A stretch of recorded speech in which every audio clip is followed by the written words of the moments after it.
بسم اللہ الرحمن الرحیم الحمد للہ رب العالمین والصلاة والسلام علی اشرف الانبیاء والمرسلین۔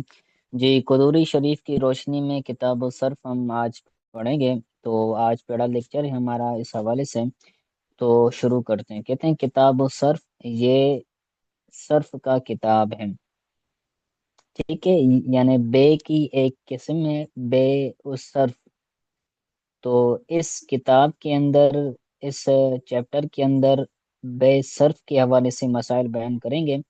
سب سے پہلے یاد رکھیں کہ اس بے کو صرف کیوں کہتے ہیں۔ صرف کا مطلب آپ نے علم صرف کے اندر پڑھا ہوگا کہ صرف کا مطلب ہوتا ہے پھیرنا، ایک چیز کو پھیرنا، بار بار پھیرنا۔ تو اس بے کے اندر جو مبی ہوتی ہے اور جو سمن ہوتا ہے، وہ دونوں عوضین، دونوں سمن اصلی ہوتا ہے۔ یہ بھی یاد رکھنا چاہیے کہ سمن کی دو قسمیں ہیں، ایک سمن عرفی ہوتا ہے، دوسرا سمن اصلی ہوتا ہے۔ سونا اور چاندی، ان دونوں کو سمن اصلی کہا جاتا ہے، اور جو نقد ہے، جو پیسے ہیں، ان کو سمن عرفی کہا جاتا ہے۔ سمن جو ہمارے عرف کے اندر چلتا رہتا ہے، اس کو سمن عرفی کہا جاتا ہے۔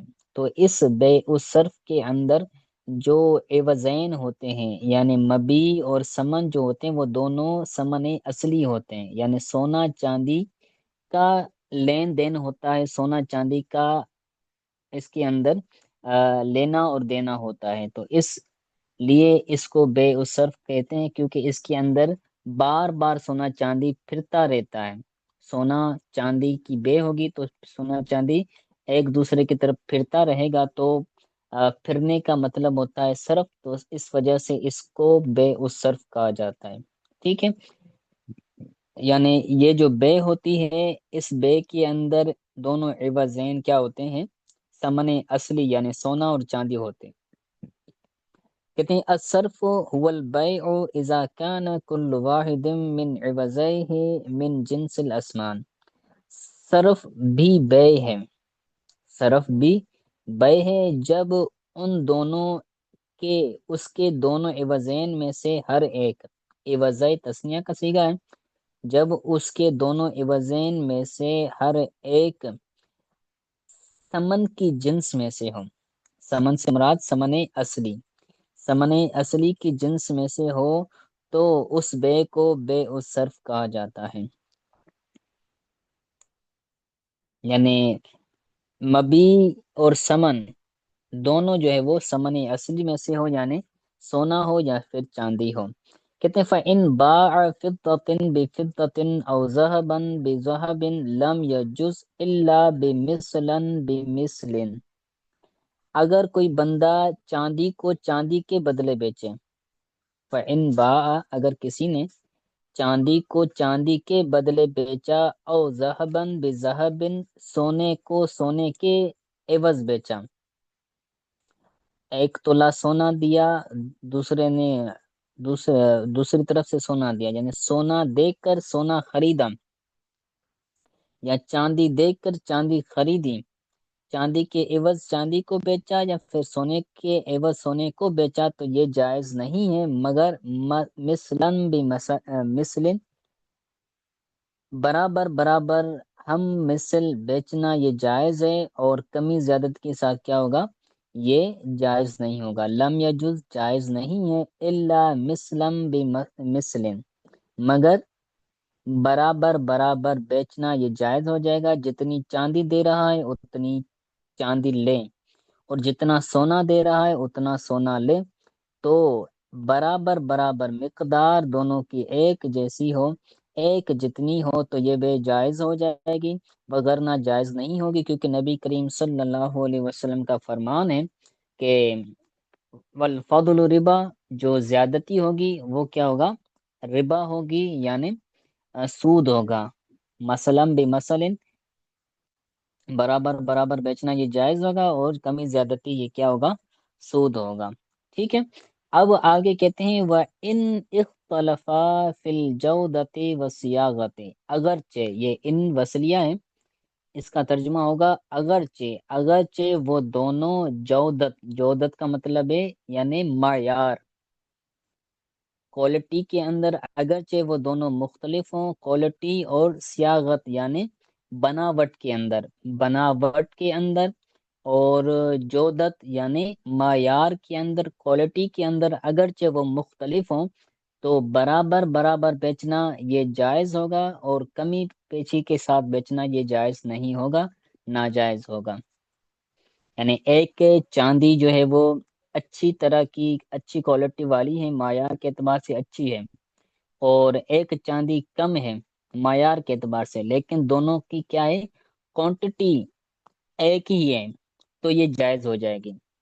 اور سیاغت کے اندر اگرچہ مختلف ہوں، جو چاندی ہو، ایک چاندی کا ہار بنا ہوا ہو اور ایک چاندی کی انگوٹھی بنی ہوئی ہو، لیکن دونوں کا وزن سیم ہو، تو یہ بیچنا جائز ہو جائے گا۔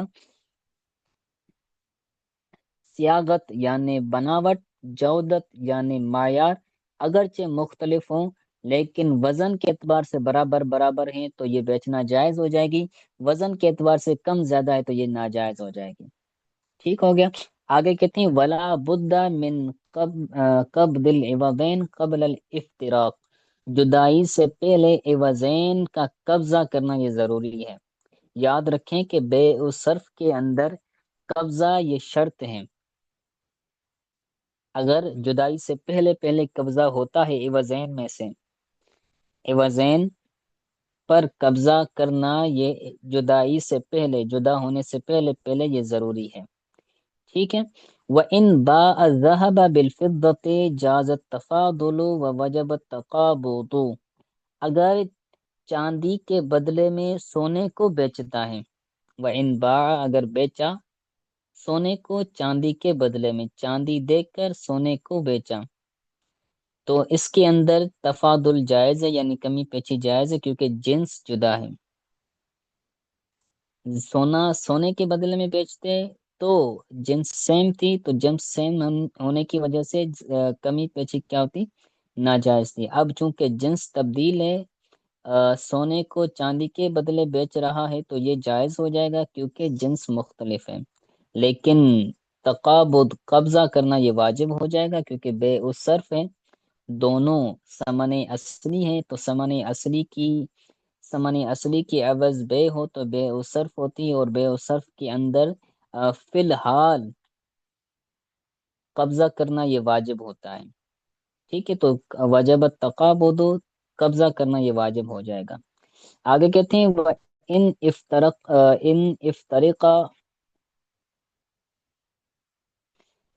افترقا فِي الصَّرْفِ قَبْلَ قَبْضِ الْعِوَضَيْنِ أَوْ أَحَدِهِمَا بَطَلَ الْعَقْدُ، اگر وہ دونوں جدا ہوئے، بائع اور مشتری یہ دونوں بے و صرف کے اندر جدا ہوئے، عوضین میں سے، عوضین کے قبضے سے پہلے، عوضین پر قبضہ کرنے سے پہلے، یا عوضین میں سے کسی ایک پر قبضہ کرنے سے پہلے بائع اور مشتری جدا ہو گئے، دونوں پر کسی ایک نے قبضہ نہیں کیا، یا دونوں عوضین میں سے کسی ایک پر ایک نے قبضہ کیا دوسرے نے نہیں کیا، تو چونکہ بے و صرف کے اندر قبضہ کرنا یہ شرط ہے، تو شرط نہیں تو بطل العقد، عقد کیا ہو جائے گا، مفقود ہو جائے گا، عقد باطل ہو جائے گا۔ ٹھیک ہے۔ آگے کہتے ہیں ولا یجوز التصرف فی الثمن الصرف قبل قبضه، قبضے سے پہلے ثمن کے، بے و صرف کے ثمن میں تصرف کرنا یہ جائز نہیں ہوگا۔ ولا یجوز التصرف فی ثمن الصرف قبل قبضه، قبضہ سے پہلے بے و صرف کے ثمن میں تصرف کرنا یہ جائز نہیں ہے۔ تصرف کا مطلب ہے آگے پیچھے کرنا، کم زیادہ کرنا، تصرف کرنا یہ جائز نہیں ہے۔ وَيَجُوزُ بَيْعُ الذَّهَبِ بِالْفِضَّةِ مُجَافَةً، وَيَجُوزُ بَيْعُ الذَّهَبِ بِالْفِضَّةِ مُجَافَةً، مجافَةً کا مطلب ہے اندازے کے ساتھ، یعنی سونے کی چاندی کے عوض بے کرنا اندازے کے ساتھ یہ جائز ہے۔ اندازے کے ساتھ چاندی کے عوض سونے کی بے کرنا یہ جائز ہے، ٹھیک ہے، کیونکہ جنس مختلف ہیں۔ آگے مسئلہ بیان کر رہے ہیں، کہہ رہے ہیں وَمَنْ بَاعَ صَيْفًا مَحَلًّا بِمِئَةِ دِرْہَمٍ وَحِلْيَتُهُ 50 درہمًا، کسی بندے نے ایسی تلوار بیچی جو زیور آرستہ تھی 100 درہم کے عوض۔ یعنی پہلے زمانے میں کیا ہوا کرتا تھا کہ جو تلواریں ہوا کرتی تھی اس پر بھی سونا چاندی وغیرہ لگایا جاتا تھا۔ تو اب ایک ایسی تلوار تھی کہ جس پر چاندی لگی ہوئی تھی، اور اس کا زیور کہہ لیں کہ وہ جو زیور تھا اس تلوار پر وہ 50 درہموں کا تھا، اور اس پوری تلوار کی جو قیمت تھی وہ کتنے سمن میں بیچی؟ 100 درہم میں۔ کہتے ہیں من باع سیفا محلا بمئات درہم، کسی نے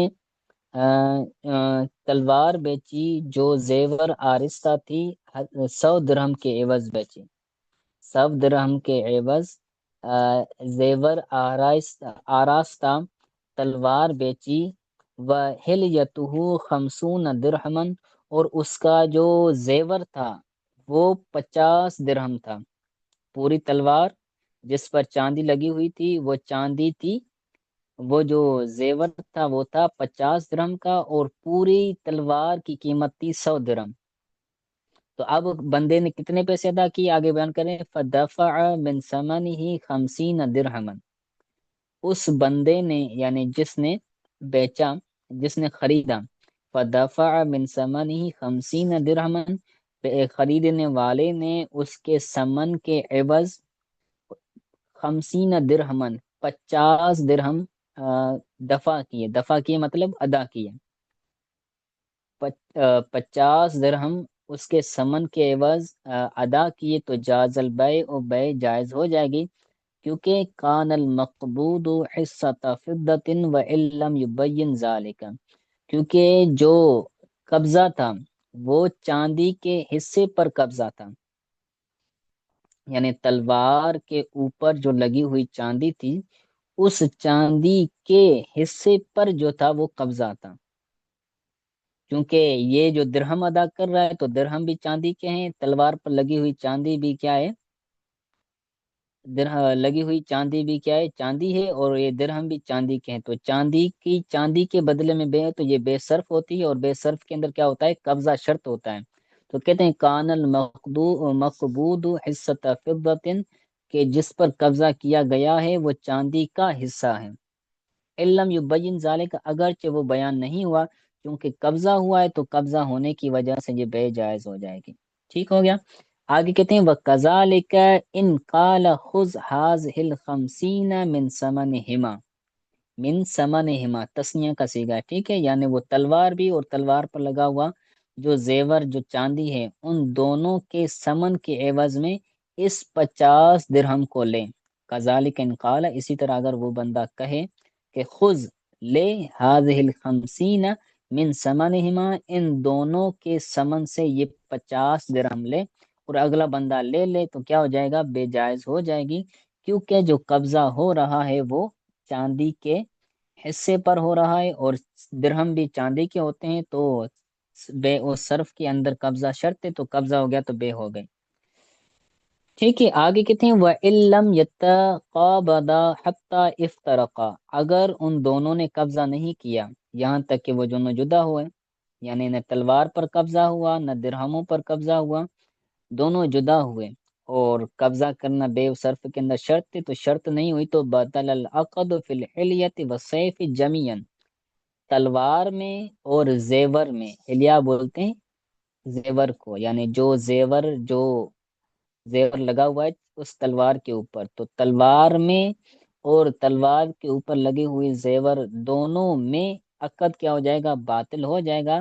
اذا کان، دونوں میں کب باطل ہوگا؟ جب اذا کان لا يتلخص الا بالضرر، کہ جو چاند تلوار کے اوپر لگی ہوئی چاندی ہے وہ جدا نہ ہوتی ہو مگر نقصان کے ساتھ، یعنی وہ تلوار ایسی تلوار ہے اس کے اوپر جو چاندی لگی ہوئی ہے وہ چاندی تلوار سے جدا نہیں ہو سکتی، اگر جدا کریں گے تو کیا ہوگا، نقصان ہوگا، یا تلوار خراب ہوگی یا چاندی خراب ہوگی۔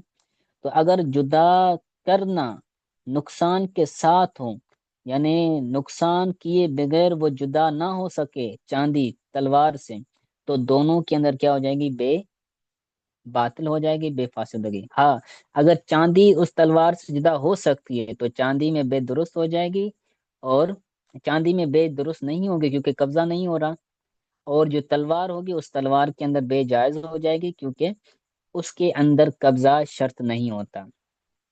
کہتے ہیں وہ انکان یہ تلخص بدون درر، اگر نقصان کے بغیر وہ چاندی جو ہے وہ دور ہو سکتی ہو، یہ تلخص کا مطلب ہے وہ دور ہو سکتی ہو، جدا ہو سکتی ہو، بدون درر، نقصان کے بغیر، تو جاز البیع بالسیف، تلوار کے اندر بے جائز ہو جائے گی کیونکہ اس کے اندر قبضہ شرط نہیں ہے، وہ بطل فی الحلیت، اور زیور کے اندر جو ہے وہ بے باطل ہو جائے گی کیونکہ زیور چاندی کا تھا اور یہ درہم چاندی کے تھے، تو چاندی کا چاندی کے عوض میں اگر بے ہو تو بے صرف ہوتی اور اس کے اندر قبضہ شرط تھا، اور یہ دونوں قبضہ کیے بغیر جدا ہو گئے ہیں تو جو ہے وہ حلیے کے اندر، زیور کے اندر، چاندی کے اندر بے باطل ہو جائے گی، اور جو تلوار ہے اس کے اندر چونکہ قبضہ شرط نہیں ہوتا تو اس کے اندر بے جائز ہو جائے گی۔ ٹھیک ہے، تو آج کے لیے اتنا سبق کافی ہے، اس کو آپ یاد کیجیے گا، امید ہے سمجھ آ گیا ہوگا، اگر کوئی بات سمجھ نہ آئی ہو تو پوچھ لیجیے گا۔ السلام علیکم ورحمۃ اللہ وبرکاتہ۔